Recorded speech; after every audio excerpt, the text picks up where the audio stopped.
Hey everyone, how you doing today? We have with us today Andy Wood on the Brooklyn lockdown. Thanks so much for being here, Andy. Hello, music lovers. So I met Andy. I think we met at NAMM actually the first time when I saw you play. It was 2 years ago, I think, and I knew about your playing. I always thought you were just a freaking amazing guitar player, and it was great. I saw you do the thing with Paul Gilbert in. There was 2 years you did. You did it last year, and you did it the year before. We've done it 3 years Okay. now. The first year was an amazing lineup with young Nick Johnston, Sure. who is quite the player. Mark Lettieri has done it every year, Mm-hmm. and he's the best. Like I love Mark. Mark, if you're watching, you're the man. Love you, dude. For those that don't know, he's in a band called Snarky Puppy, which is awesome. He's also in the Fearless Flyers. We did it with Andy Timmons. Like I said, the Paul Gilbert. We've done it with Andy every year too. Yeah.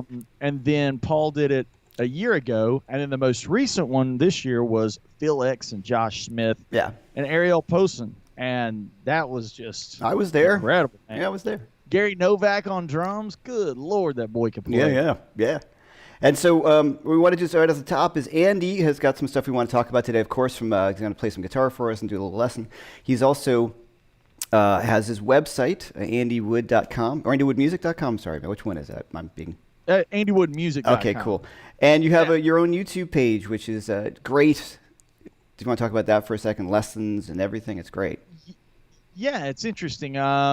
Before the C virus lockdown word happened, yeah, right.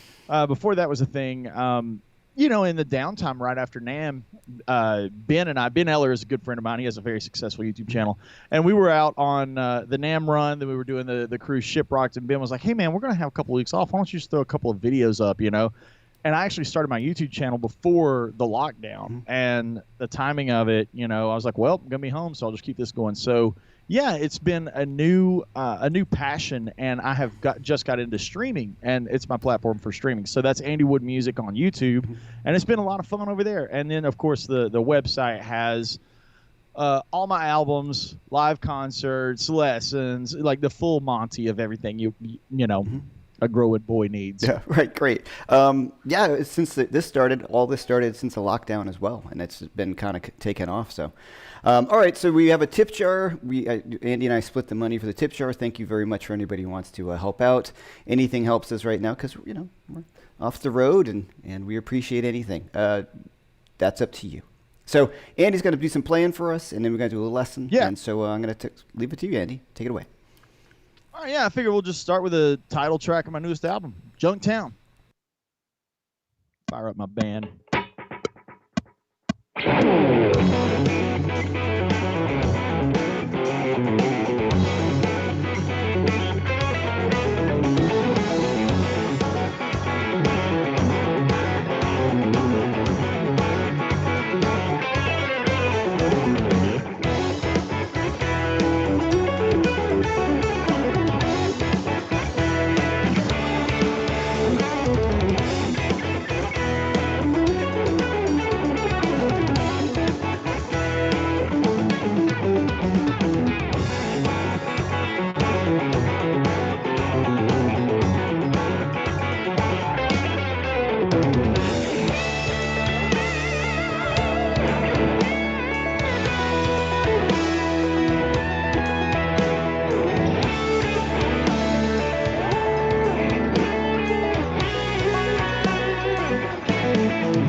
Good Lord.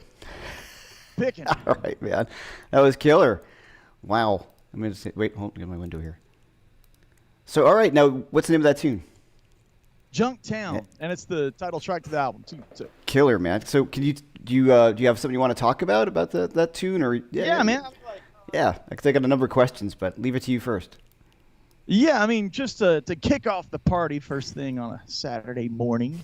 That tune is kind of like it's the hot rodded thing that I feel like is my sound, right? So like I come from this bluegrass background. I listen to a lot of '90s countries, a lot of telly players, a lot of the Brent Mason isms, those kind of isms, right? And so like when I was writing my record, this third record was really important because feel like it's that point where you're really dialing in your sound. You're not kind of regurgitating your influences, but you're trying to bring them in to put together. So like this tune has the double stops in the head.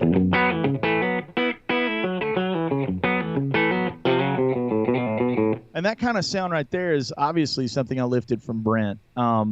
So much of his playing was double stops and those funky, those kind of things. So, and then the second part has a lot more of like the cross picking thing that I guess people look to me to get answered.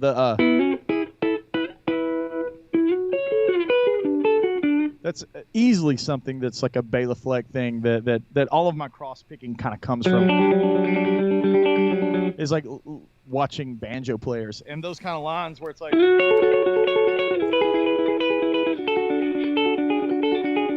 I just tried to like blend all that stuff together and maintain a melody, and that's something that's really important when I write instrumental music is like having hooks and melodies. And even though I'm playing a whole song that's just a guitar solo, like I like it when listeners know when the guitar solo starts. Right. And the section that I improvise and the section that's like the solo, right? Yeah. And that's always fun for me too because I don't know what I'm going to play. And sometimes it's really good, sometimes it's really bad. I just know the changes that I'm going to play over. And I do that with all my tunes. I love to have those. And I guess that's something that's, not only bluegrass or jazz inspired, but, bands like the Allman Brothers, they would have Jessica and the whole tune would be a tune, but right in the middle of it, they're like, okay, this is where we're going to play. It's like I don't ever like to have songs that don't have those sections that are meant to just have some fun in and kind of veer away from the album version. Because I love it when guys come to my shows and they're like, oh, man, I love this version of it, where you were playing this night, or I love this version of that. That's how I feel. It's like when I watch guys like Sam Bush, I go to their shows, I'm like, oh, man, the live at the whatever version is my favorite version. It's like Sure. You can't get that if everything is note for note the same way every night. It's like, So yeah, not to just go off on a tangent, I love to have moments of improvisation and everything. So that's like the history of Junktown and where that song came from and kind of how I crafted that. And that's why I always like to, if we all have one song that's like our catalog that like, if nobody's ever heard my playing before, I'm like, all right, this is what I think I sound like. You know what I mean? Yeah. Signature side of stuff. Now, what percentage of that tune is improvised? You're saying like just the solo section and. So like anything in the middle after the punches where it goes 2, 3, 4, 5, and then it goes into a full section of just. And then it goes up to a 4 chord and it plays around those changes. So anything from those punches until the next time I play the melody, which is.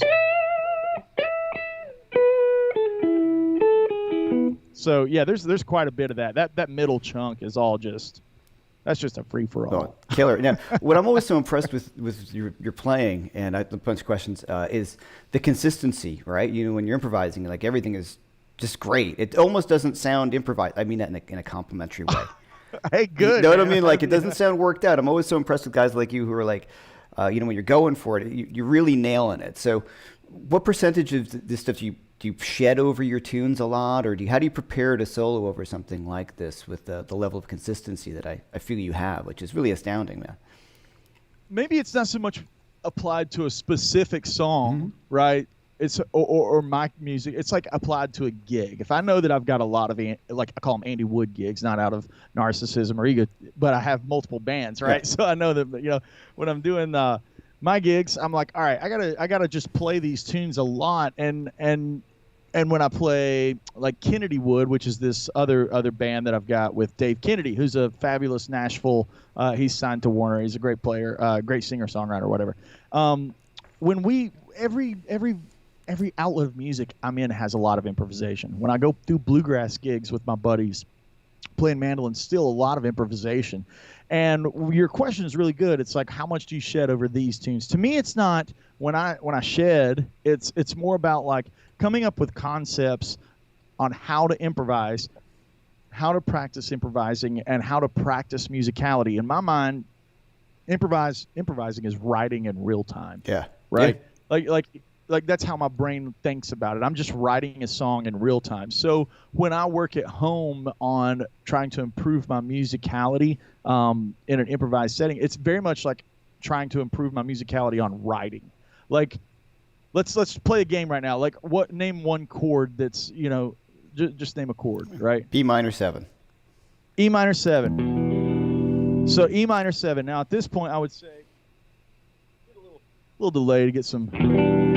Yeah, that's nice. Okay, so like at this point, I would say E minor 7. Like, what time signature do I want? Okay, maybe 6/8. That's completely different than what we were just playing.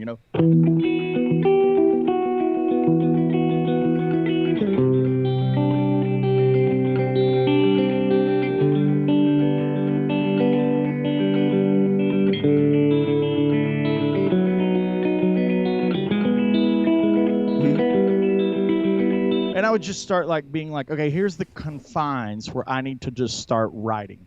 So what I did right just then was how I practice. Okay. It's like, give yourself some limitations, really strict limitations. Starting point on the chord, right? Starting point on the rhythm, and then just start cycling through some changes. And I'm trying to write the changes to a song that doesn't exist in real time. A lot of guys, when they're practicing, they're improvising, they're trying to practice the lines over chords. You know what I'm saying? They're like, I'm going to practice these lines over these blues. To me, it's a lot of times I'll start on the other side, where I'm trying to write a song for a soloist that doesn't exist yet. Interesting.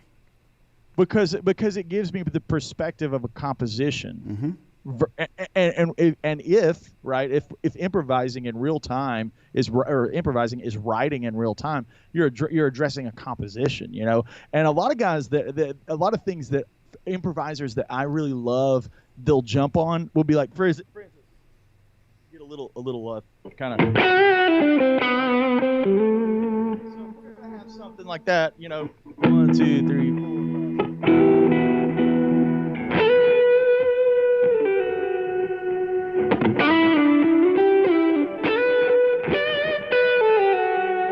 Like readdressing something simple like a melody, it's almost always never practiced by a lot of people who are getting their feet wet with improvisation. They're really concerned with how many notes, where are the right notes. I need to this is how I practice improvising, is I come across all these different notes all the time. Sure. It's not about that so much as it is like, how many motifs can you build? How many little melodic themes can you address? Like, I was trying to recall what I improvised in Junktown just now, and I remember one of the things that happened over the 4 chord was I had a line, something to the effect of, the change goes, and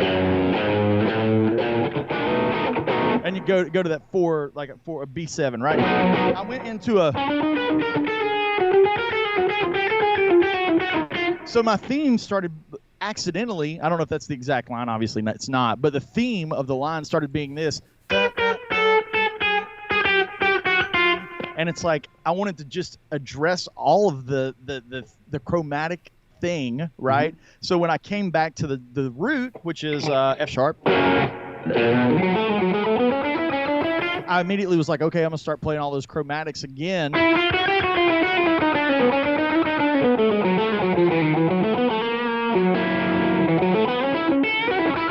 And then going into the outro, I don't know if those are the exact chromatic ideas, but you see the point. Yeah, is like, yeah. I remember that, like, I remember when something triggered my happy button in real time of improvising. I was like, ooh, this is really good. This is really fun. I did it. I did something that I liked. Now I'm going to keep doing that through the rest of the solo. And it was like, it's being aware and listening to yourself in real time to be like, ooh, I like that. don't just ignore it for the rest of your improvisation solo. Actually come back to it. Come back to it on a different chord. Come back to it with a different rhythm, but the harmony melodic theme's the same. And that can work the other way, right? Yeah. Where it's like you play one little line, like let's take a same chord, B7, and let's take a line that's like that could be, and I'm taking that same 4 or 5 notes around the major third, minor third blues thing and just twisting the rhythm every time. So I'm building a motif of harmony where the harmony is staying the same, but I keep twisting the rhythm around, right? Gotcha. And I think when guys improvise and it really gets good to me, like we're talking, my favorite improvisers are, Bela Fleck, Guthrie Govan, Andy Timmons. It's like when those guys improvise, I can tell when they have latched on to an idea in real time. They're like, all right, now I'm going to play with that thing over and over again. And that's not something that is compositional where you're like, okay, I'm going to play this the same way every time. Sure. You can, and that's the excitement. I think Derek Trucks is a great example of that, So sorry for a long answer, but that stuff gets me hyped. No, dude, that is a fantastic, clear thought, great answer. And what's cool is I think I try to think similarly, and if you listen to my mind, all the great improvisers going back to you do talk like Miles and Coltrane. There's a motivic sure. There's a motivic development. There's an idea that there's a thread through the whole song that you can, that you build upon, and if you're smart, you're building upon it. Because when people talk about licks, I'm like, excuse me, I've got these 50 these blues licks courses at TrueFire to get you going. I'm like, yeah, but just don't forget all that and just play. Because you have to think about it's what's going on at that moment. And the idea, I've talked about this in other lockdowns with people, the idea of playing the same solo every night is completely impossible to me, right? I mean, why do you play music then? It's not the point. It's unless you're trying to play Bach partitas, right? Unless it's like the context of the musicality exactly. will dictate. Yeah, well, all right, the kind of music we play is the kind of music we play. Yes, exactly. Okay, you're right. And if you're in a pop band, if you're playing in a pop band, Pink Floyd, you have to play the solo to Comfortably Numb, or else you have to because that's part of the song. Hey man, you can get online and watch David Gilmour, and there are always little twists to it. It's like one of my favorite players. When it comes to rock melodic playing, like one of the most melodic dudes on earth is Neil Schon. Mm-hmm. He's like a singer for Journey that happens to be the guitar player, right? But even watching him live, he takes those main themes that you love, but it's like he's still there. It's not at that level of classical music where it is meant to be exact, you know. And the more successful, the more beautiful the performance, the more exact it is to the written music from Bach or Rachmaninoff or whoever. But yeah, the music we play, I think. You addressed something, man. It triggered something in my mind, and I wanted to grab onto it. You were talking about, licks and lick playing. I'm gonna aim this. You're gonna know what I'm saying, and I'm talking with you to our viewers right now. Do you? One of the things that guitar can do is when you're improvising, you look down and you have option paralysis. Yeah. You know what I'm saying? I do. You look down, you're like, look at all this fretboard. If you're a guy that knows the fretboard up and down, you're like, I can do anything. I'm going to play every note all over this thing. Or you're a guy that knows certain boxes, and maybe you're a beginner to intermediate player, and you're like, I can play in G here, but I can't play again till here. And it's like all of these other options are paralyzing. Right? Option paralysis is the enemy of improvisation. Yes. In my opinion. On both sides, on the super elite player and the more, novice player, right? Option paralysis is really bad, and the way to get around option paralysis is motifs. Anybody at any level, you've got to be aware that you don't have to jump around and play another note and another note, and it's like I can't play this. Let's take G minor 7. Like from there, I can make a song just out of the chord tones. If you allow me to slide over that 4, right? I can just make a song out of 4 notes, right? So let's just try to do it in real time right now.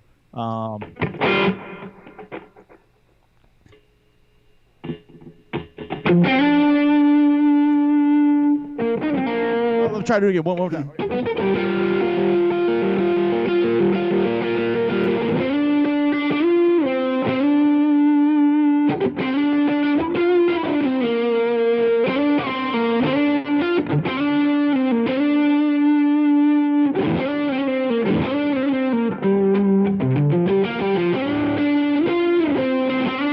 So it's just as easy as just saying, okay, that D, that 5 of that chord, that's my anchor point for my melody.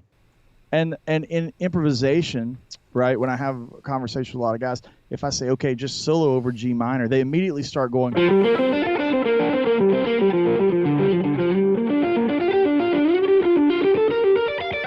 And they're just trying to play everything everywhere over G minor. Not that that's a bad thing, but it's like if you have no sense of motif building, It's kind of, then how could you build a motif that's complicated? Like let's say you have this.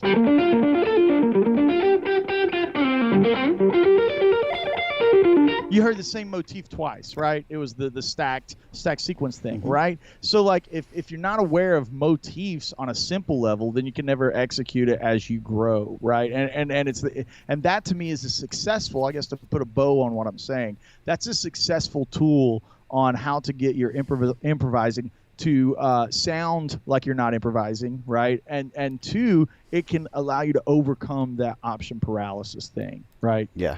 Well, Like using motifs. that's great, and I'll go a little step further. You say that's not a bad thing necessarily. Yeah, it is a bad thing. You know, like when someone who's just kind of ripping the scales. I know you're being politically correct and polite, but we're trying. What I love about what's happened on this organically on this lockdown is musicians just kind of talking bluntly and not putting them down. What we're saying is, I know as a listener, when I hear that, I shut off. Yeah, you turn your ears. Yeah, off, because right? it's like it turns into it's nothing. just scales. But when I hear someone who's actually creating music, and this is the funny thing we talk about, the difference between the term sometimes shredder can be a derogatory term, but if you're playing music in that, like, I can listen to Halsworth all day, because there's music inside. There's thinking going on at a tempo I can't imagine. You know what I mean? So. Or Coltrane, there's a whole. It's a composition inside there. So, Yeah. and I just think it can go either way. So like there's the licks guys, and then there's guys who I can tell are actually working towards and creating something in real time. And licks are interesting, right? Because there's certain things. I think they're important to get your idea together on your fingers, like working out ideas, and then you just recognize them for what they are. Yeah, and also there's certain like what I consider licks that like if I go to a bluegrass gig, right, and at no point I hear this lick right here. If I'm at a bluegrass gig and I never heard that lick, I'm not at a bluegrass gig. Yeah, right. There's certain licks in every genre that are part of the language, right? And when you scope out from improvisation, you start looking at genres and music as a language. Like if I go to a jazz gig and nobody played a 2-5-1, I didn't go to a jazz gig. You know what I'm saying? It's like there's certain things that are in the language, and licks are part of that. And I think it's important to like get into the idea of what lick is a lick without it belonging to somebody else. And it's like, okay, now that needs to be addressed at some point to sit within the realm of the genre that you're playing in. Right. Just like a Texas blues guy. If I was listening to Texas blues and I never heard.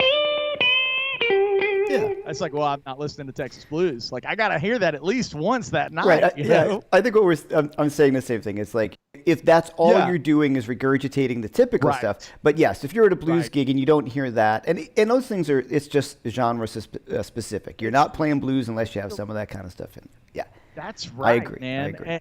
And that's fun to me. There's things like being a guy who listens to a lot of different music. It's fun for me to listen to masters of the genre, right? Mm-hmm. Like you said, I mean, like Coltrane or like, Josh Smith, man, he's one of my favorite blues players right now. And like as advanced as Josh can take things, when he quotes like a Freddie King lick, I'm like, yeah, dude, you're quoting the thing, And one of the things that jazzers always did was like, which other bird tune could you play over this bird tune within your improvisation? You know what I mean? Like all of those little idioms. I mean, like, you're a great player and you do that stuff too. It's like all of those things that when you say regurgitating licks, it's like with anything in music, there is a negative meaning to that. And then there's like, dude, I want that regurgitated. Like at some point, you're like, you got to play that lick, you know? Yeah. It's fun. It's fun. Same way with bluegrass or country, some of the stuff I grew up in, you know? Yeah, yeah. Well, do you want to play another tune for us, and we can talk some more? You got that cool with you? Sure, I'd man. love Yeah, to. let's do it. Let's do another chicken pig. All right, cool, man.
Yeah, man.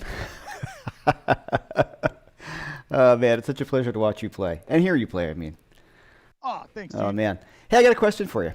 I'm a little older than you.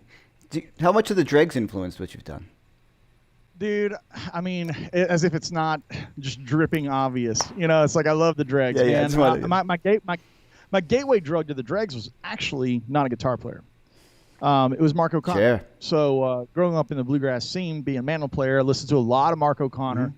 And because he played with all the cats, right? Like the superhero, the Avengers of bluegrass when I was growing up was Bela Fleck, Jerry Douglas, Sam Bush, Tony Rice, Mark O'Connor, and any variant of them playing and all of their projects, all their offshoots and who they played with on other sides, you know? So I found out that Mark O'Connor played with a rock band, and I was like, what? So I dug around, and I was like, oh, he played with the Dixie Dregs. What are the Dregs? Yeah. That was my introduction to Steve Morse, the mighty Steve Morse, and I can't tell you how many Steve Morse things I have transcribed over the years. Sure. It's everywhere. Yeah. So yeah, I love it.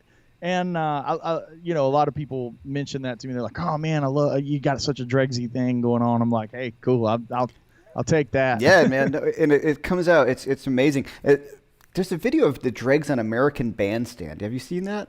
That's Yeah, right. like Yeah, where yeah, they're yeah. where they're faking it too, I believe, which is just even funnier. Weird. Yeah, Yeah, it's weirder. Then there's a live version of them on, dare I say, Letterman or Jay Leno. Could be one of it's those, one yeah. of the two. Yeah. And they're promoting it. The only reason I know this specifically, they're promoting Night of the Living Dregs. Okay. So everybody check that out. I'm sure it's just ridiculous, right? Yeah, if anybody wants to get their ego put in check, go listen to Night of the Living Dregs. Yeah, it'll totally. it'll shut you down in a hurry. Yeah, It's yeah, true, yeah. man. That's a great record, and it's all of those guys. Just we as humans all have a prime, and all of those dudes are just at the pinnacle of their fighting weight. Man. It's a great magical moment. So I've got a few questions for a few technical ones. You talked about cross picking. I love great guitar players. This is watching you play is so much fun. I've got so many questions, So you were talking about cross picking. So for someone like me who's coming from more of a rock background and metal and jazz and fusion, I never really. What's your definition of cross picking? If you could just talk about it a little bit, I'm really fascinated by it because I see it going on and Sure. what your take is. Yeah, sure. So cross picking is a bluegrass term first and Okay. foremost.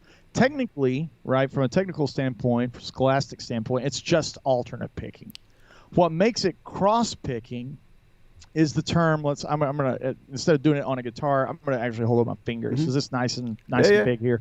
So it would be like, let's say you got the D string, the G, and the B. Mm-hmm.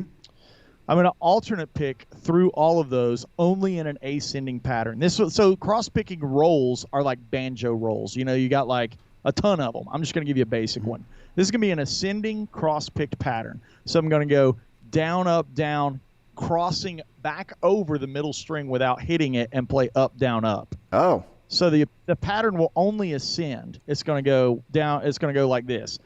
We'll call this 1, 2, 3. It's going to go 1, 2, 3, 1, 2, 3, 1, 2, 1. It's never going to go back down to the 2. So the easy thing in picking, let's take an A minor 7 or just an A minor chord. So I'm going to play 1, 3, 5 in the triad. And I'm going to play what's easy. What's easy is to go 1, 3, 5, 3, 1. That's easy because the picking always stays the same. Mm-hmm. By that I mean the inside and or outside picking combination.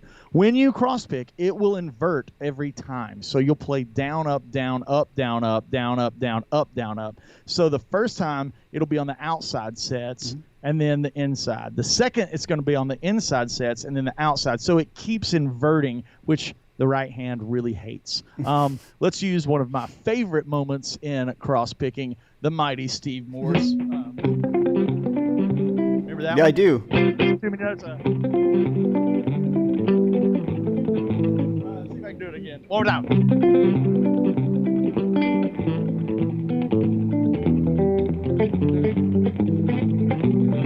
So in that, he's doing 4-string cross picking. 4-string cross picking is interesting because let's take a major 7, like a major 7. When you do them in triplets, the pickings stay the same because it's 4 strings, right? The hardest is the 3 string. So let's take that A minor that I've just referred to. 1, 3, 5, 1, 3, 5, 1, 3, 5 over and over again.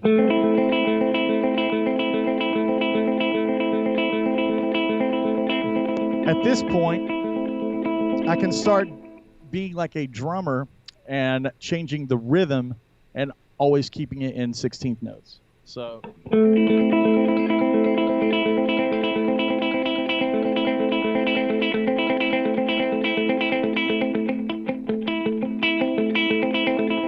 right, you can and keep messing with it, right? So the point is to get so fluid, right, on your inside and outside picking. We as guitar players either really love to play on the outside of the strings when we change strings, or we love to play on the inside of the strings, right?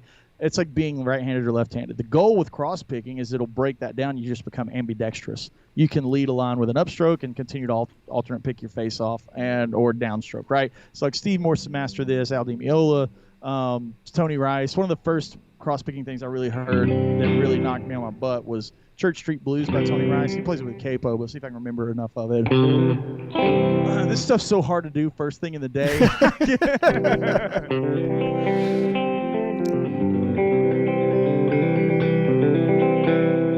Mess it up.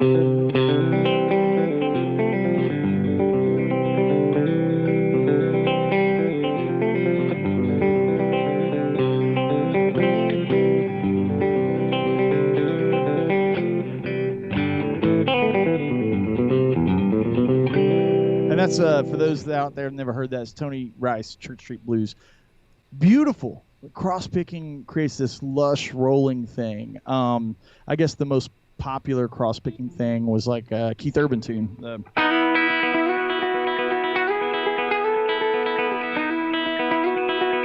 And he did it on a banjo. Now to fact check that, I don't know if that was Tom Bukovac or Huff or Keith that played that part.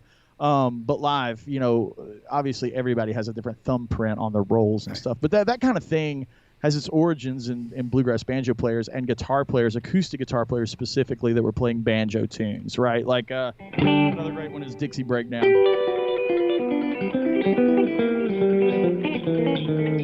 Like the head of Dixie Breakdown is an old Don Reno tune from 1920s or whatever. Played on banjo originally and become this very popular acoustic guitar song that contest players would play. So a lot of that stuff is like, I guess, like a short Cliff Note version of cross picking and its tendrils. It's fantastic, man. Thanks. At some points it looks like when you're almost chicken picking a little bit, which you're not. Yeah, there's no hybrid playing. It looked just because the way you were moving so quickly for a second. I'm like, that's what I was wondering. Like he's throwing in a finger there. That's a great difference. Yeah, here's down the pike of it, and it's really important that this is not we're not cross pick. It's less of this motion, right? Okay. And it's not really a door turn motion. Well, those are very common alternate picking motions. It's the up and down, the sewing machine, right, and the doorknob. This is more like a pendulum. Like I'm jumping in to hit the strings and jumping out. Like it's this created motion. And the reason it has to be that is to literally cross the string that you're not wanting to hit. This is what you talked about with Troy Grady a bit too in the thing right? If I remember. Yeah, Troy's a genius at breaking down this stuff. I actually feel like I need to pay him royalties because when we first met and we were going over this, he's like, how do you do it? I was like, I don't know.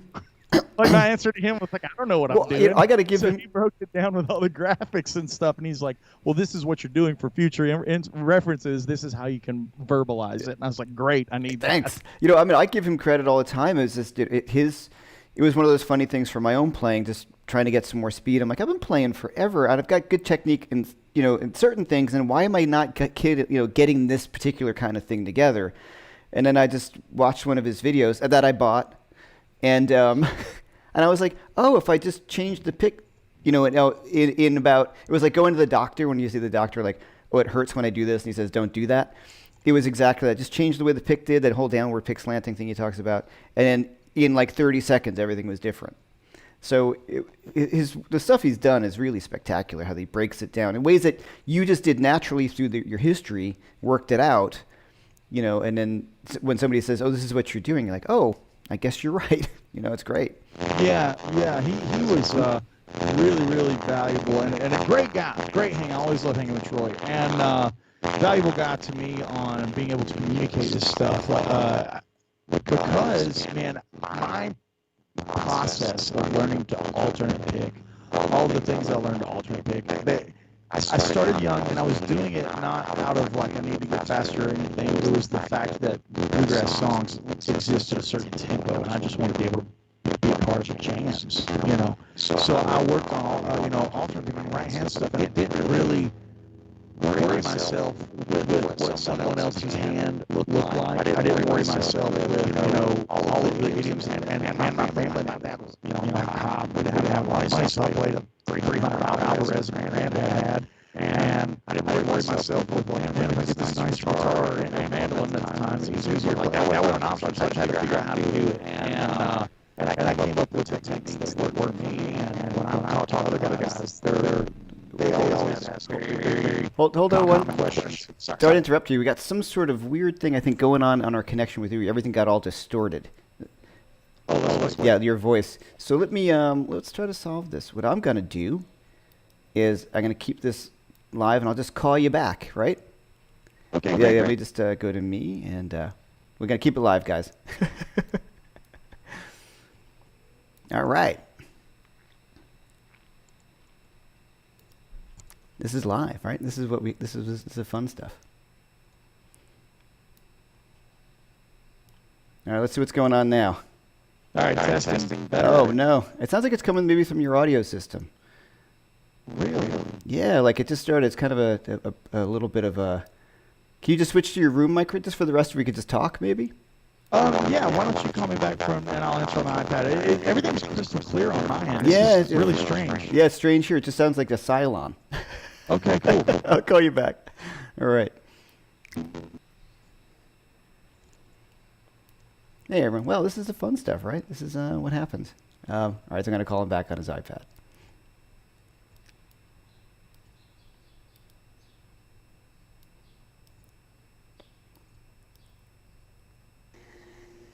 There we go. All right. Perfect. Yeah, how's that? Yeah, it's much Okay. better. Something must have happened. You know, technology is a weird thing where, like, it was, like, perfect on my end. Yeah. Would have never got. It just suddenly went all weird. So we'll do less playing now. A lot of questions people are asking, so it's a little easier that way now. Since we got the good audio on the play-in, so we made it that far. So Cool. Okay, cool.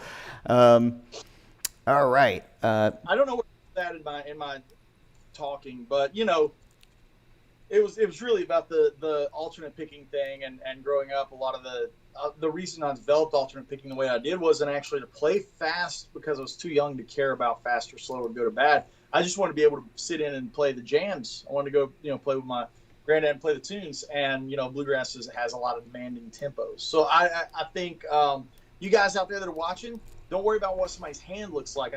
Steve Morris, Tony Rice, Ali Miola, none of their hands look the same as each other, and they all can alternate pick whatever they want. It's all about a feeling, right? And that's what Troy Grady talks about quite a bit when he looks into guys playing. Yeah, let's fire off some questions. All right. Everybody says everything. The sound is good again. All right. Just want to say hi to a bunch of people. We've got Angus Clark is online. We've got Jason Lachlan, some of our True Fire friends. All our Graham Ross. Everybody who's been coming back for a while. Matt Kidney, everyone. Thanks everybody for being here. And everybody's really enjoying everything you're doing. Really positive, which is. Someone said they need a cigarette after you played, and they don't even smoke. All right, just give me a second getting these questions together. Thanks so much to Phil Mingan for putting everything together. Okay, Andy, this is from SC Nesbitt. Can you discuss your approach to developing double stop chops? Yeah, man. My approach to that was very much in the, stealing as much as I could from guys like Albert Lee, Brent Mason, Jimmy Olander. And when I think about double stops, I can't not think about those guys. Taking it back a little further, there's a guy named Roy Nichols. In my opinion, Roy Nichols is the first, chicken picker, right? Mm-hmm. A lot of people say James Burton. I love James's playing, and I love what James does, but I think Roy might have carbon dated him a little bit by playing a lot of those really hot lines. One of my favorite Roy lines is those kind of outside if he's in a a lot of those things were Roy, and Roy was definitely some of the first guys I heard those Albert Lee-isms, Brent, Ray Flagg that played with Ricky Skaggs. First things first with a double stop is the working man blues lick, and that's why I got to quote Roy as the first guy, man. You blues guys will know that shape from right. It's that kind of shape, but the double stopism. So around that minor third in A and the 5, playing that with your hybrid playing, and then hammering on with the major third, and then when you play the 4th, you're building that D, that double stop.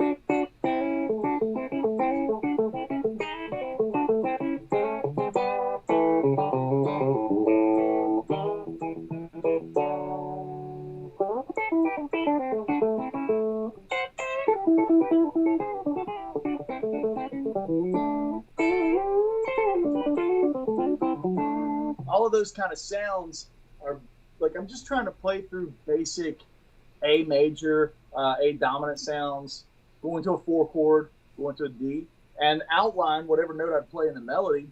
Like, let's see, that'd be like,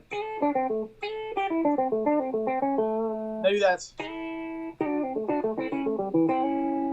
and like literally just harmonizing it in real time with a lot of pedal tones. You see how that flat 7 is staying the same while I'm playing through A minor pentatonic with my other fingers. Right. Like, that's a great entry point if you guys are familiar with like A minor pentatonic and you've never really used double stops, right? Like, you can pick a pedal tone and anchor that thing down and then play from there. Another thing that I use a lot is a descending pattern. Or not, let me rephrase that. Another thing I use a lot is moving across the fretboard from like a 1 to a flat 7, 1 to flat 7, 1 to flat 7. So if we've got a vamp in the key of A,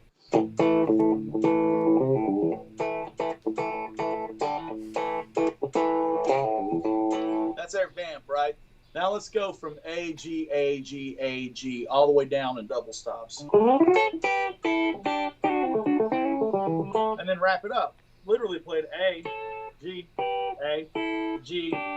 and then that kind of bluesy thing right there. That can go all the way down to chromatic. So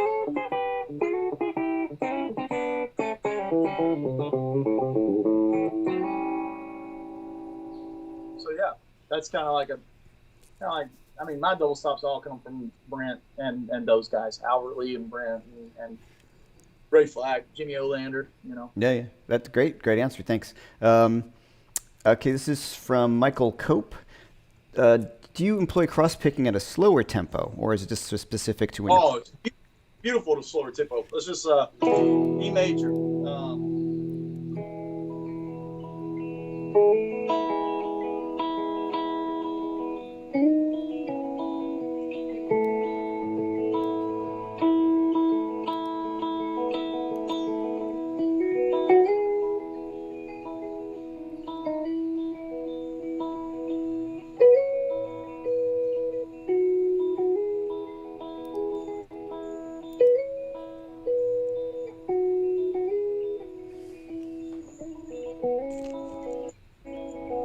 So on and so forth, man. Yeah, it's great. In any tempo, that stuff's really nice. Really nice in ballads with a lot of sus4.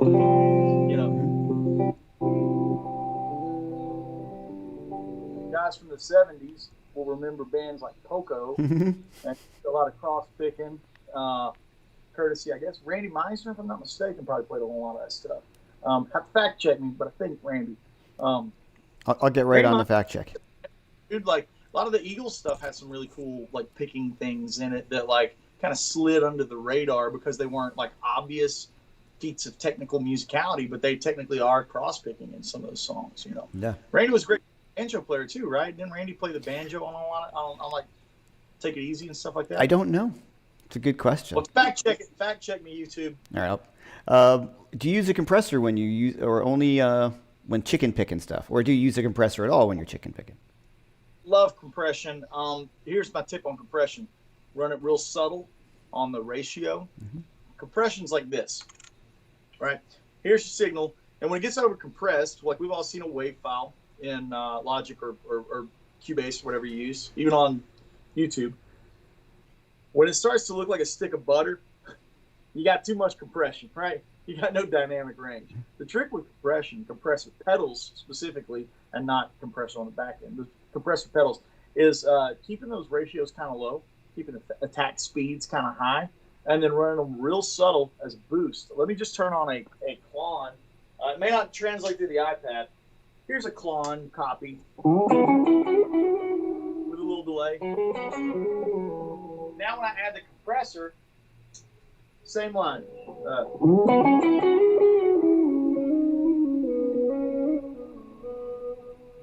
A lot more of that singability comes through. The trick with compressors is they can squeeze you down really hard and losing dynamic. Using them as a subtle boost in front of your pedals or in front of your amp or whatever. That's kind of how I do it. Same way with the chicken picking thing. A lot of guys think that tone, that really iconic tone, comes from a lot of compression. It actually comes from very little compression and really plucking the strings hard. Like the tone's really in the right hand. For reference, we can hear it through the iPad. This is how hard I play.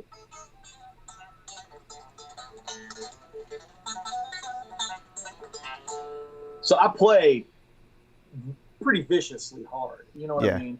And that's where a lot of that spank comes from, is not from running a compressor to compress the tone. It's like using your hands to get a lot of signal out of your pickups. Sure. To compress the front end of your pedals, to compress the front end of your amp, etc. Yeah. Bernie Layden played banjo on Take It Easy. Bernie, that's right. Thank you. Thank you, Phil, for the fact check. Thank you. Yeah.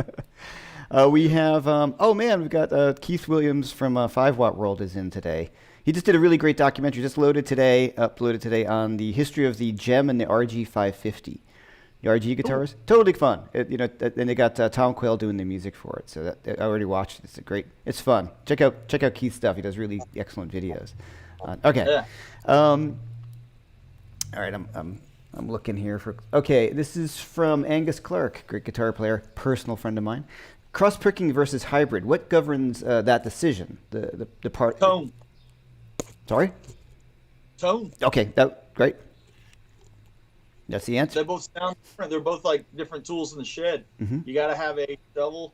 You got to have a paintbrush. You can't paint your house with a shovel. Right. You know what I mean?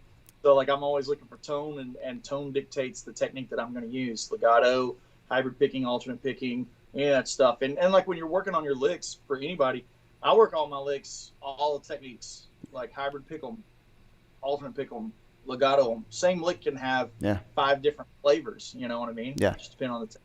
And a question: how do you practice? Like, what is your practice regime, and how much do you practice a day? Man, I just did a huge video on this on my YouTube channel. Okay, which is a link is in my description as well. It's the most recent Woodshed episode, and I go in depth on how to practice, how I practice, and how to practice musicality. Because my default answer is always I don't practice. Sure, and of course. people are like, well, that's crazy. And it's like, well, when I reverse engineer what I'm actually doing in practice, it's like I'm really practicing a lot of things, but I'm not doing it from that standpoint. Like even just this conversation has been a window into me practicing. Like when I say, okay, what's my chord? Okay, what's my time signature? Now I'm going to practice improvisation. Now I'm going to practice musicality, giving examples of cross picking and playing whatever. Like when it's in that kind of fun territory, it's never really practiced. But yeah, check out that video. Okay, perfect. That's a great answer. Great, perfect. Why watch? Go over there. It's gonna be great. And also subscribe to Andy's channel while you're there. Please. Yes. Yeah, that'd be great. Yeah. That's for those watching. That really helps us. You don't realize how much just having same here. A subscribe and a thumbs up and a like goes. That goes a long ways. And also, Andy's got some great TrueFire courses.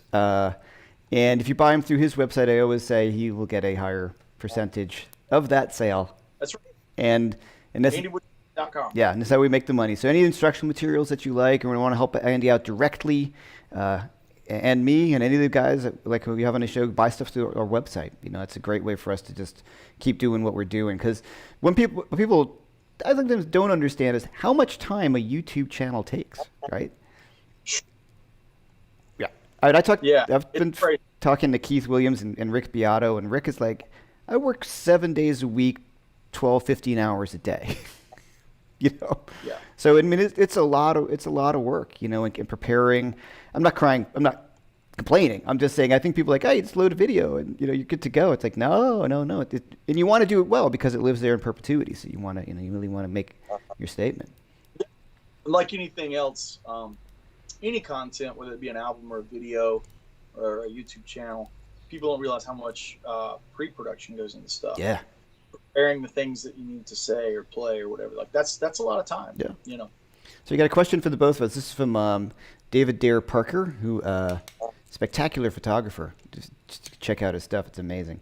For both Jeff and Andy, which musicians of on any era or instrument would you be happy to be trapped on a desert island with? Personality-wise or playing-wise?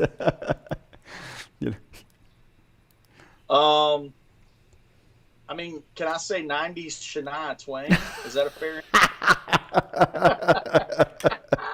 Woo! Yeah. if time is conflux and I can pick my era, that's my answer. Yeah, yeah, no, yeah. No, this, I think, hang.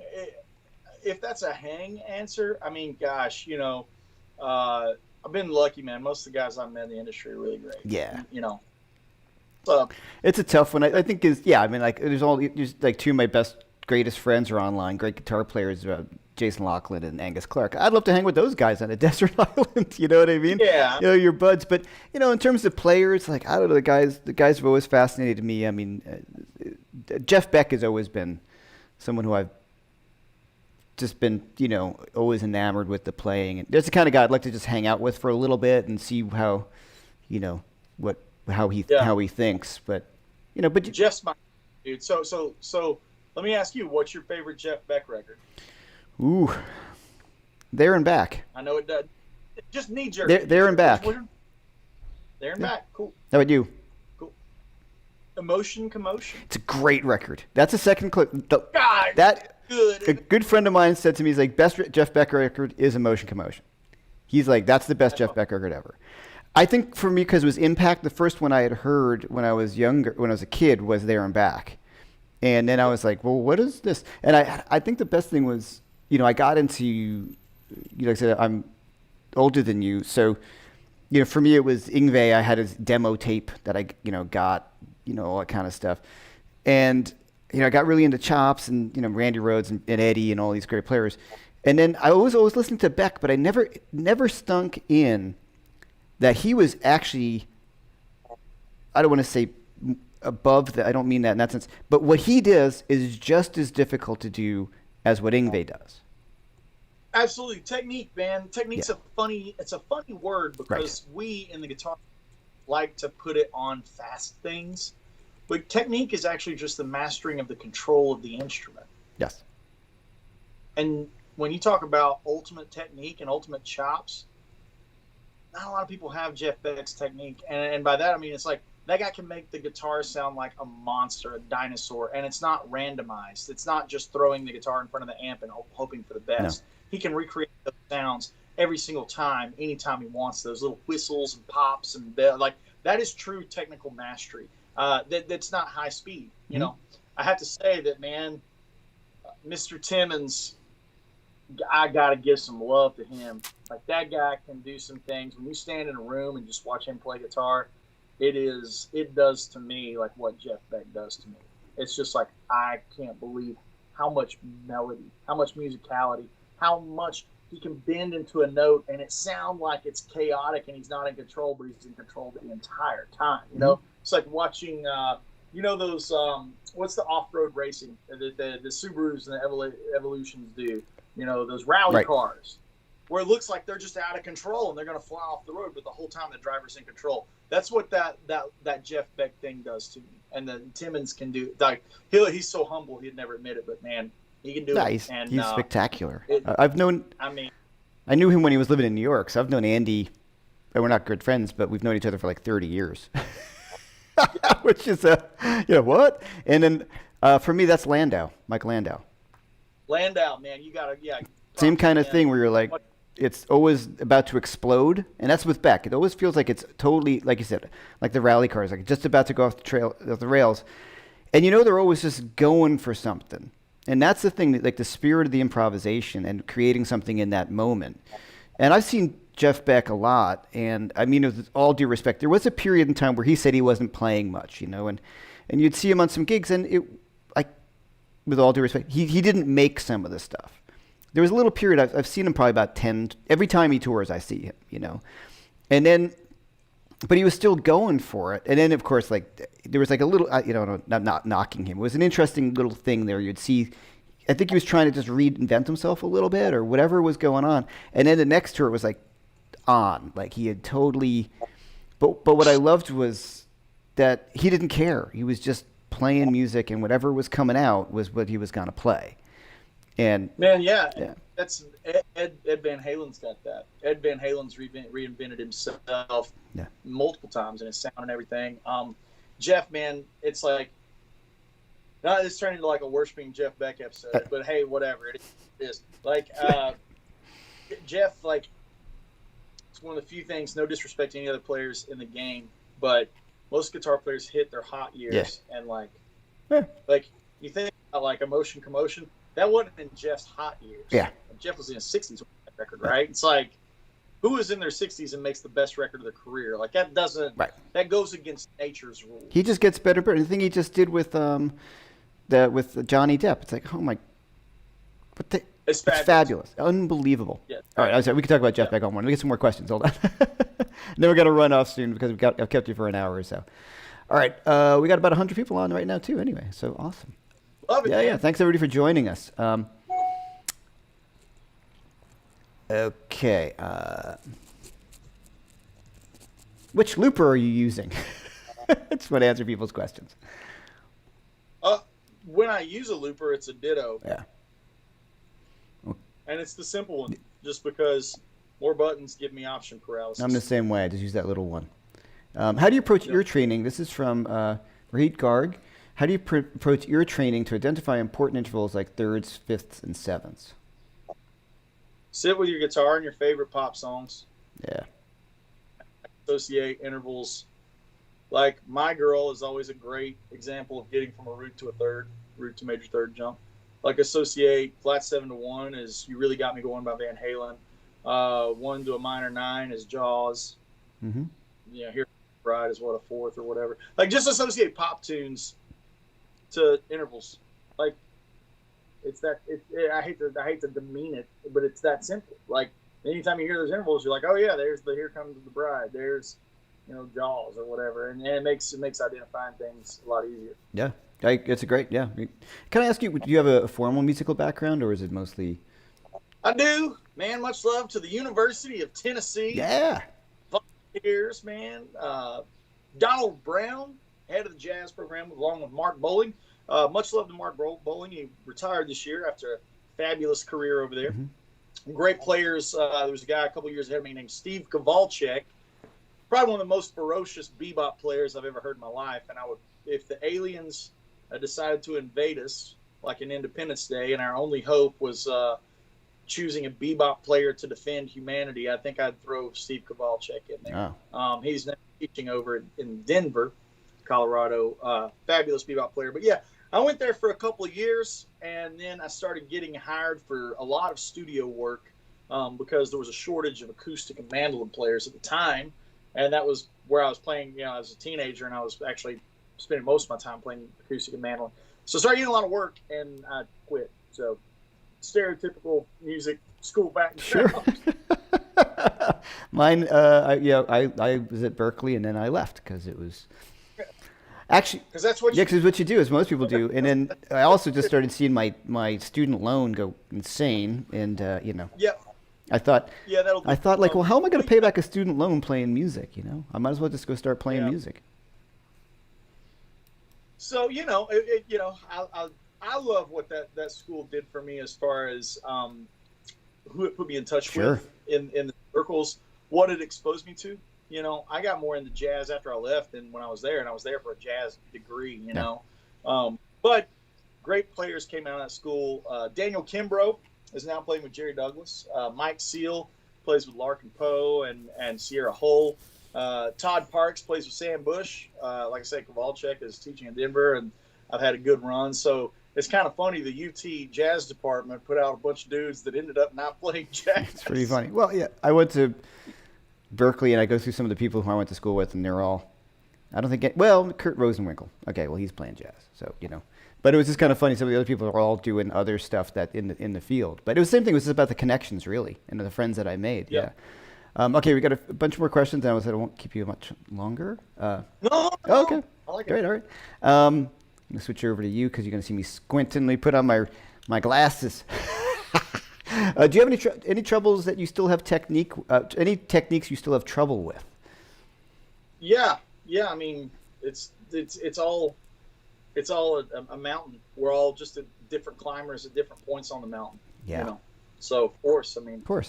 The stuff that really beat me up over the past few years was developing the faux slide technique. Very challenging technique that I've, been trying to get under my fingers. Yeah, like in without a bar, just your fingers, right? Yeah, like that kind of thing. Oh. Yeah, you can't just say that in passing and show everybody what you're talking about. Yeah. You know.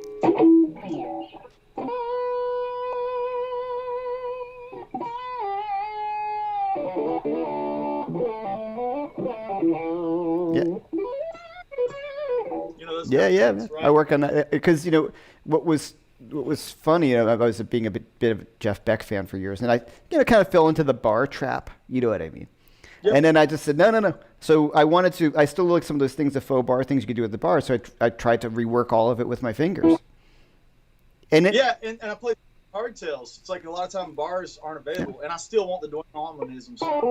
yeah.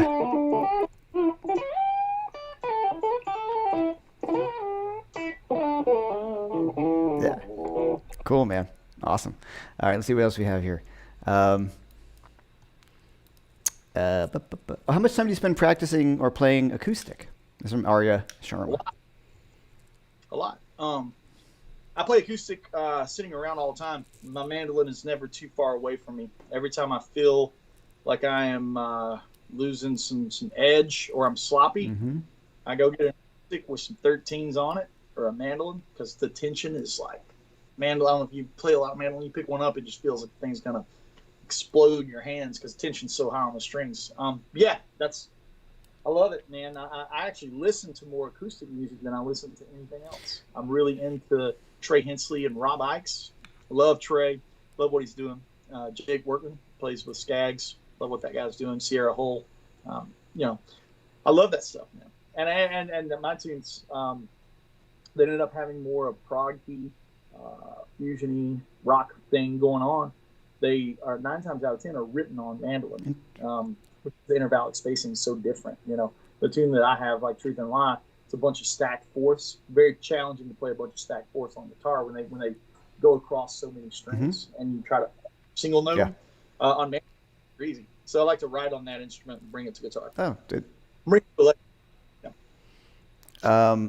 Graham Ross, guys are here every week. Thank you, Graham, fellow Scotsman. I recently saw Andy play alongside Greg Koch at a Wildwood video, which was awesome. Are there any chance of you and Greg doing anything together? Man, I can say this. Unfortunately, Greg and I had a lot of dates lined up. COVID shut that down. So. Oh man. Yeah, that was. Well, we had a date lined up. We did. Yeah, multiple things. Like a lot of things, sadly fell through. Going to be international, but yeah, Greg and I had a run lined up. Stay tuned. Stuff may be postponed. It's not going away forever. But yeah, Greg is great. I love that guy. And those interviews, no bumps, no edits, no nothing. That's just we sat down in a room and he hit record. It was like doing a live stream. So it was fun. Those are challenging, and I think a lot of times when things like that go well, people think that was like take number 7 or 8. Right. You just get lucky sometimes. You get unlucky other times. I like streaming because there's that live thing to it. Like you can't go back and re-edit it. It's like a gig. Yeah, it's like a gig. We had a gig lined up. We were supposed to do something in Italy, the Umbria Blues Festival that was in the works, and that got canceled. That's right. That I think will hopefully come back around, and we'll see what the future holds. I Seems like it changes daily. I know. On to lighter things, because we could think about that. There's a lot of heavy things going on right now. So, all right, let's see. Hold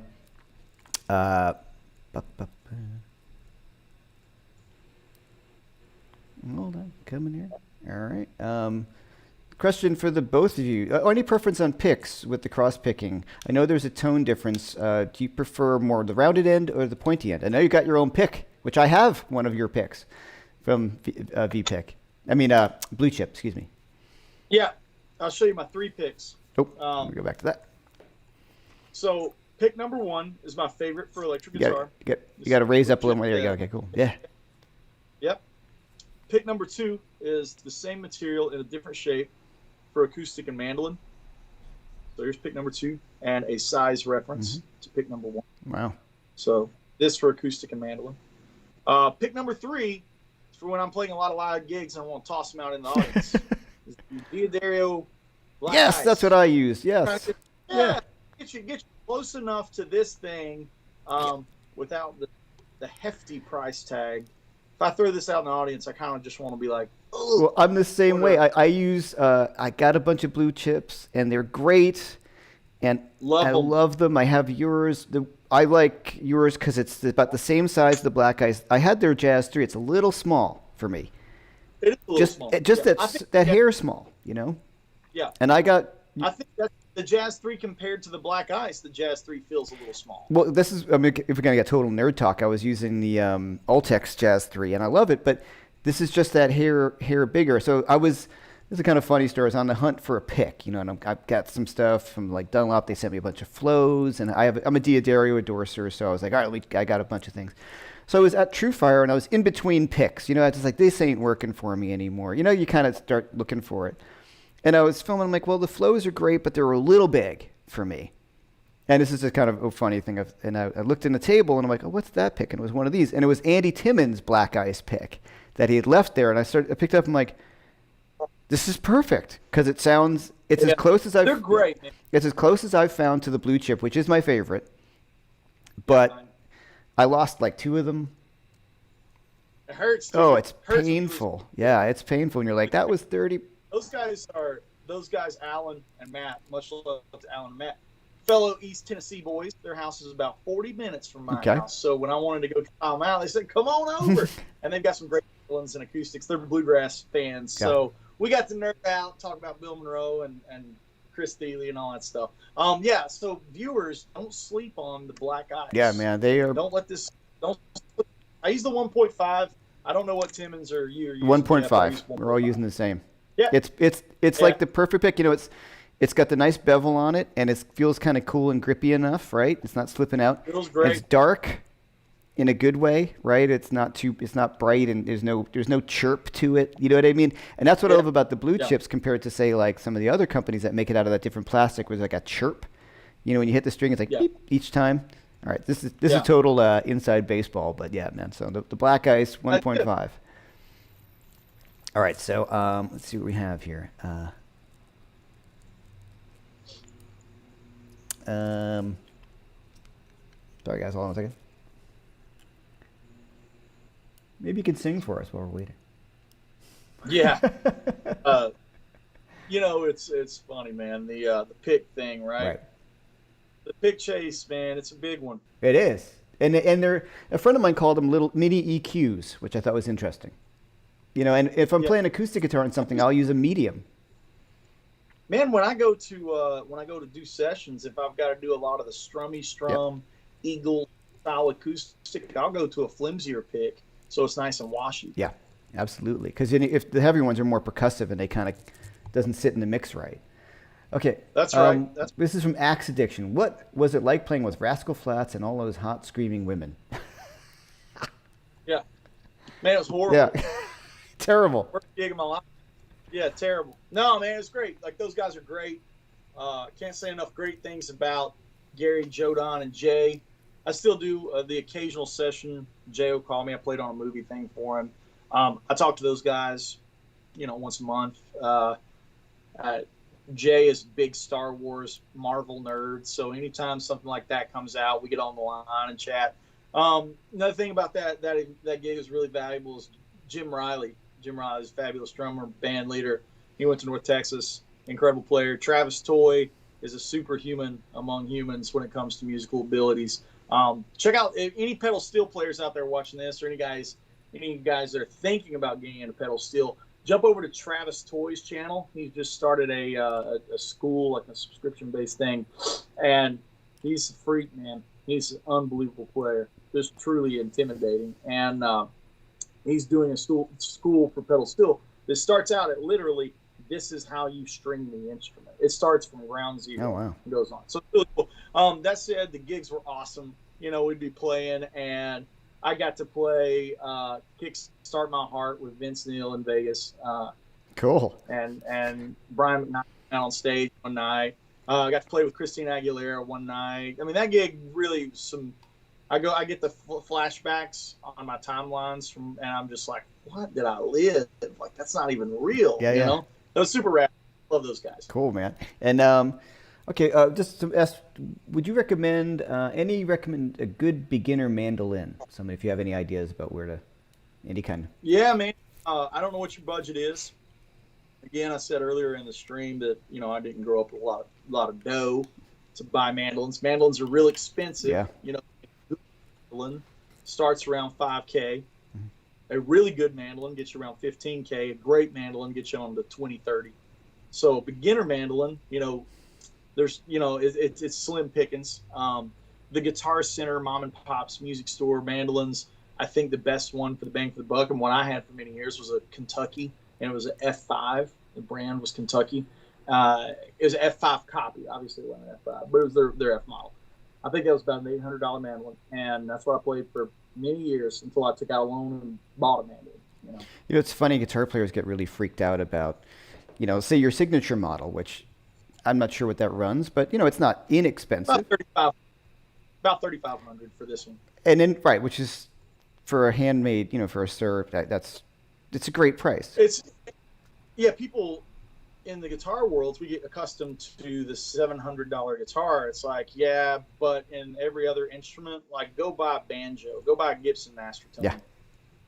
And then you get in some money. It's like, am I going to buy a new car this year? Yeah. With the loan? Or am I going to buy, a nice mandolin or banjo with a loan? Yeah, like a violinist, you know what I mean? It's like a good, a good starter is like 15,000, something like that. Yeah, exactly. That's right. Yeah. That's right. And I think perspective is really important. With that said, I'm going to go out on a limb. I think, if I'm not mistaken, this past year, Collings, who builds fabulous instruments, started a mandolin line in their Waterloo brand. And it may have been cool.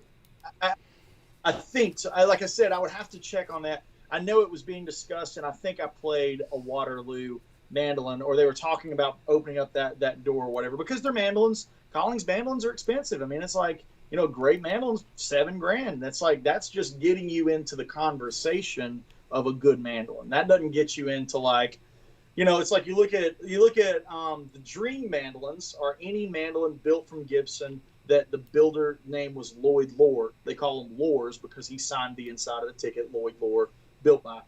Those mandolins can go for a couple $100,000. They can start at 80 and go to 150, right? So those are the highest end. Mm-hmm. The entry level good mandolin is a Collins at $7,000, $5,000. That gets you into the ball game of it intonates up the neck. I mean, yeah, you're dealing with a scale spacing that's so small and a tension that's so insane. A lot of problematic areas on the mandolin. I think it's easier to talk about that. A strings are very problematic on mandolins. Getting the A and the E to intonate together, you always have to kind of fudge it a little bit, one or the other, due to the design, And violin, being fretless, it's more of a feel thing, you know what I mean? Mm-hmm. Because of what a violin player, even when they bar for a perfect fifth, it's cocked a little bit, to compensate somehow for the tuning imperfections, right? Because tempered tuning or whatever. Anyways, yeah. So that's my thoughts on mandolin. If you got less than $1,000, I would look at a Kentucky. If you're going to get a mandolin less than $500, save your money. Just don't even do it. That's a great answer. Because it won't even be playable. That's a great answer. Some people are asking just about your guitar, your signature, the Sir one. Can you talk a little bit what that guitar is? Yeah, there's two models. If you can see, I'm going to hold my thumb. That's the other model that has the humbuckers and the tremolo. This one has the single coils and the hardtail. A couple of things to note. The biggest is the heel joint. Growing up playing Telecasters, I hated the big blocky heel hitting the back of my hand. And so all of that is kind of you can see that kind of sculpted down. Excuse me, if I've got to go for any kind of childish lick that would look like this, that kind of helped me from not hitting the back. The other thing that's really great is typically on a Tele, even if you're playing in G or F sharp right here, you're already starting to feel the plate, the heel joint in the back of your hand. Mm-hmm. That's not a thing on this design. Yeah. Right? With that, this design allows you to have 2 more frets. So it's actually a 24 fret Telecaster. Cool. Most people don't realize that, because one of the things I was very adamant about was neck pickup placements. Yeah. Most 4-fret guitars, the neck pickup is moved back, and there's a space there. Ernie Ball has the wheel. Charvel has a wheel for a truss rod. That cannot be a thing. So John was like, "Yeah, John's a tone nerd." So he was like, "Yeah, we're gonna put the pickup He said, "Does it bother you aesthetically if it touches the fretboard?" I was like, "I don't." I was like, "I want it to sound great." And the great thing is, like 30 feet away, you can never tell. Anyways, Right. Another great feature is we shave the ashtray. Yeah. There's no lip on the ashtray, but I'm a big purveyor of this style for tone. Like this style tray and everything is like where the tone is. These saddles are cool. When you intonate it, you can take an Allen wrench and lock down the saddle so it won't wiggle around. Great. You know, Tellies are notorious kind of get to wiggling when you start to 16-inch fretboard. Wow. Nice flat. It's mandolins are very flat. So this has nothing to do with tappity tap stuff. It's more about like mandolins and Martins have very flat radiuses, really great ones, you know. Locking tuners, John's got these days where they put my name on the back so I don't forget who I am. Locking tuners, all this stuff machined in the house, really high ratio. I think it's like a 28 to 1 or something like that. The tuners were extremely high, really great. And my signature pickups. These pickups were this bridge pickup is a copy. Like these are a copy of a pickup that John did for Les Paul. Les had brought. John was working at Rudy's at the time, and Les Paul had brought in a Telly that was given to him by Leo Fender, and he loved that guitar. And the pickup had went dead, so John meticulously counted all the winds and reverse engineered that pickup. That pickup ended up being my pickup. So this is the woodshed set, and yeah. Outside of that, the biggest difference is the black one. You can get any color on, like if you want black with this setup, you can get that. You know, the biggest difference is that's got humbuckers and a trim, and my humbuckers are pretty low output. They're like PAF style pickups. I like to hear guitar. Sure. The body is swamp ash, and the neck is maple as God and Leo intended, and that's about it. It's like I wanted something that sounded like a vintage.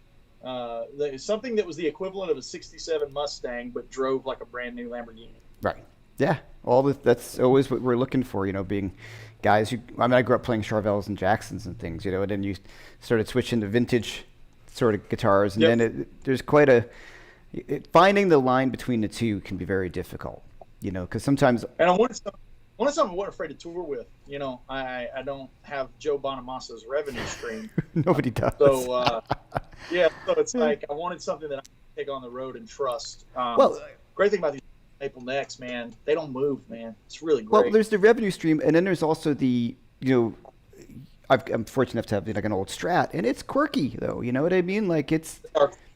You have to have a tech to babysit them. Yeah, yeah. And so like when I go out with my Michael Tuttles, which is like a, you know, handmade, you know, there's never a problem ever. You know what I mean? They're always playing tune, don't go out of tune, you know, the whole thing. It's great. Well, I do want to say thank you so much for being here, man. This has been a total. It's been great. Yeah. And so once again, everybody, please check out Please check out please check out Andy's YouTube page, which is really spectacularly great. There's really a lot of content going on. And subscribe when you get there, please. Also check out all the stuff on his website, andywoodmusic.com, and then you can purchase any of his stuff, which really will help him. And next week we have Josh Smith coming on, so that'll be a ton of fun. Love Josh. I just texted him last night. I got a question for you, Jeff. I'm going to leave it on this. What year's Marshall behind you? 72. I'm on the hunt. Still a hand wired. I came so close. I'll tell you a story because I didn't get the amp. I came across one of the amp forum pages. You know, Paul Reed Smith had bought one of Eric Johnson's Marshalls. Mm-hmm. It was like a 68 or 69. It had came up for sale. And as soon as I saw it, I was like, I emailed the guy. He's like, man, we already sold it. And I was like, I was so close. Well, here's the trick. As you know, I mean, Eric owned the good ones. 73 and earlier, the hand wired, right? 73. And they go for the same, the new, you know, PC versions are the same price. So, you know, if you get an old one, I found that at Carmine Street Guitars in New York City for $800. And it was. What year did you find that for $800? That was like 8 years ago, like 10 years ago. So it was still, I mean, it was ridiculous. I said to the, you know, the owner whose name just popped out of my head. Of course, sorry. I'm like, 800? How much? He's like, 800. I'm like, can I open it up? He said, yeah, sure. And the same original transformers, everything. It had been modded. And I just brought it to my techie, ripped out all the mods, and put it back to spec. I put a master volume in it Yep. because you kind of have to, and I put a half power Yeah. switch on the back, so it just turns off the 2 tubes, which is nice. You just have to change the ohmage on your cab, in the back, and then you're good. Yeah. But look into those, like, because when you get into the plexi front, then they jump in price, and very often they're not that different, or you can. The real ones are those laydown transformers. I think Bukovac was talking. That's like the holy grail, but that's also a ton of, they're a lot more expensive at that point. That's what I'm on the hunt for. Yeah. Like as Luke was talking about. So one day we'll find Yeah. it, Yeah. And then you got to decide, super lead, super bass, super lead, which is an easy mod, but Yeah. they're the shit. Love it. Yeah, man.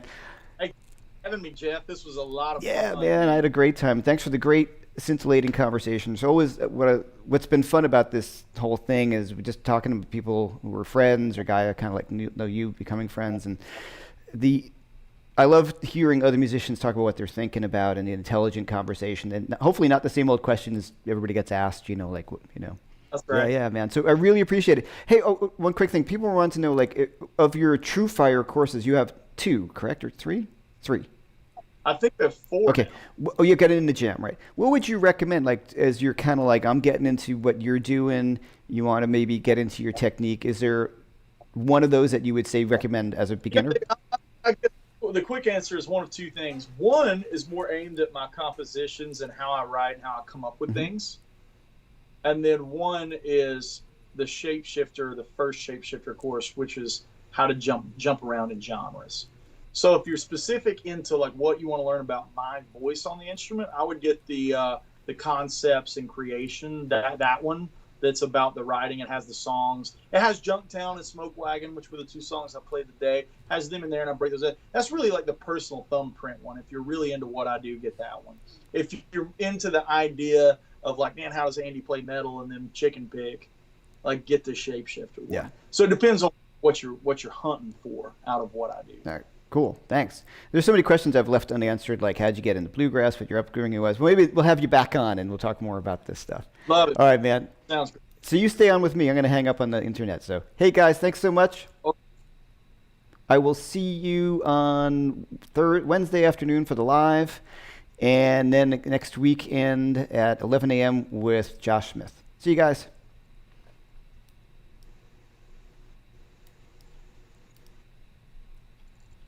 All right, we're done. All right.